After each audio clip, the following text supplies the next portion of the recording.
Welcome to the DT Podcast, Episode 2. My name is Andy Pate from The Party of Choice. If you want to understand how to break through to people quickly, first go to Episode 1. You can find it on the DT Task Force Facebook page, or you can find us on YouTube. Trust me, you do that, and you're going to be able to work much more quickly with people and win them over. Today's topic is lesser of two evils. How many times have you heard somebody say, I'm not going to vote for the lesser of two evils? Well, that's like voting for evil. You've heard it a lot, right? First of all, don't answer in this way.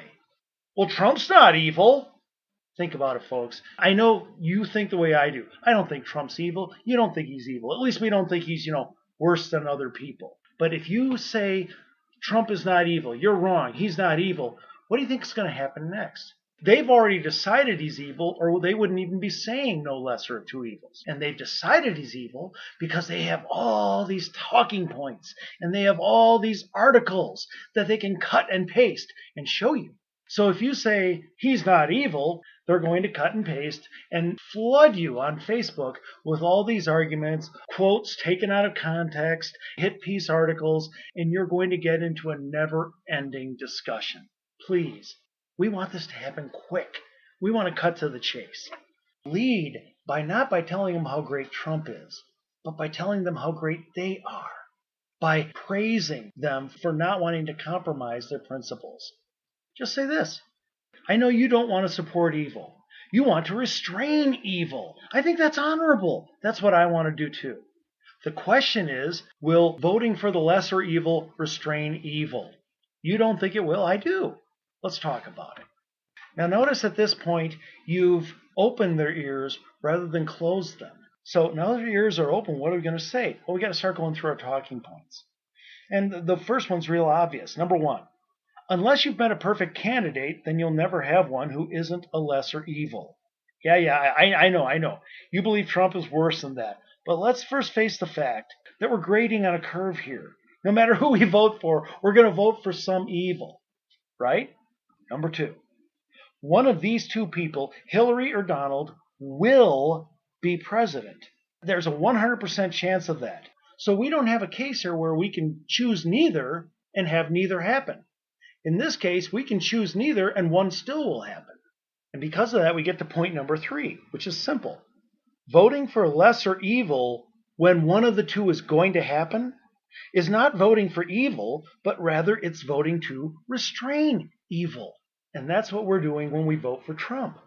Number 4, they may say, well, no, I'm going to vote for third party or not at all. I just cannot tie myself to one of these two candidates. Okay, let's think about that.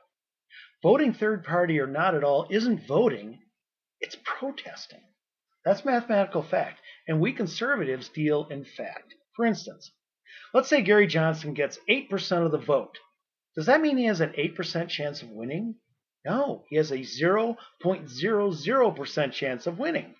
It's like betting $100 on the Cleveland Browns to win the Super Bowl last year. Now, you may be a Browns fan, just like you may be a Johnson fan.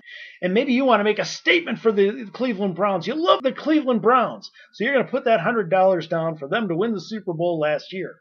Let me tell you something. Your vote is worth much, much more than $100. When you vote for somebody who's not numerically viable, you just threw away something much more valuable than some money. You threw away your voice. See, we don't vote to protest. We vote to affect outcomes, and that can only be done by voting for a numerically viable choice. Think about it this way. If voting was meant for protest, it wouldn't be private, right? Now, at this point, they may say something like this. Well, still, voting for the lesser of two evils, that's how we got in this mess in the first place. We've been voting for the lesser of two evils for decades now, and this has given us disappointment after disappointment. You know what my answer is?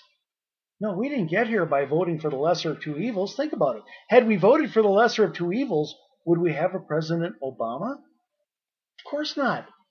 The reason we have President Obama is not enough of us voted for the lesser of two evils. Voting for the lesser of two evils didn't cause the disaster we have today. Failing to do so worsened it. Let me sum it up with one goal. My goal is not to get my guy in the presidency. My goal is for you and your kids to have the best life possible, the best chance possible. I believe that Hillary Clinton will take far more of that away than Donald Trump. And in fact, I think Donald Trump's going to do a lot of good things that unleash you and your kids. Now, maybe you don't trust in him. I'm sure you don't. Otherwise, you wouldn't be saying he's a lesser evil. I believe that he's going to do a lot more good for you. Now, you'll notice at this point, I'm saying some good things about Trump, but I couldn't have led with that.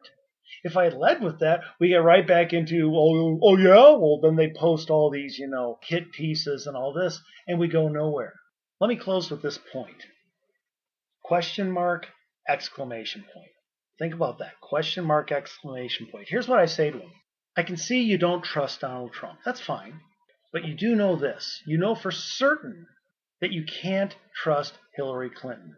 You know you're going to hate pretty much everything she does as a president. With Donald Trump, you're not sure what he'll do. For you, he's a question mark. But she is an exclamation point the wrong way.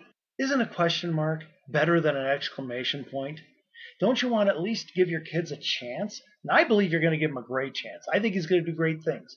But even if you don't agree with that, you certainly agree that she's going to cut off all kinds of opportunities. She won't believe in school choice. She doesn't want that. She doesn't like you. She doesn't like your church. She doesn't like your rights. She's not honest. She loves Obamacare. She's going to crush job creation. She doesn't love oil and gas drilling. She wants open borders. She wants you to be overrun. She is for everything you can't stand.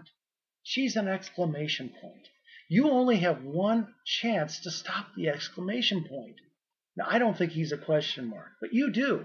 But even that is better than the exclamation point. Why don't we together try and take away that worst option? Let's take away the greater evil and then work together going forward. Okay, now notice how positive I'm being with them. And there's good reason for that. These aren't the bad guys. I know it feels that way sometimes. I know we get very defensive because they're picking on our candidate. They're attacking our candidate. I get angry about it. But understand, unless you're talking about, a troll and somebody who's just there to disrupt, outside of those circumstances, you're talking to somebody who is honestly trying to obey their principles. So first, lead by showing them that you honor their principles, that you believe in that you think it's great that they're trying to do the right thing, and that you want to do the right thing too.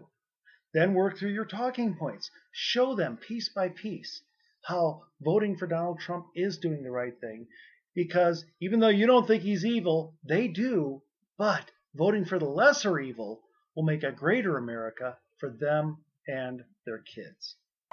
Thanks for tuning in. If you enjoyed what you hear, please like us on Facebook at the DT Task Force and the Party of Choice, and we'll see you next time. Bye.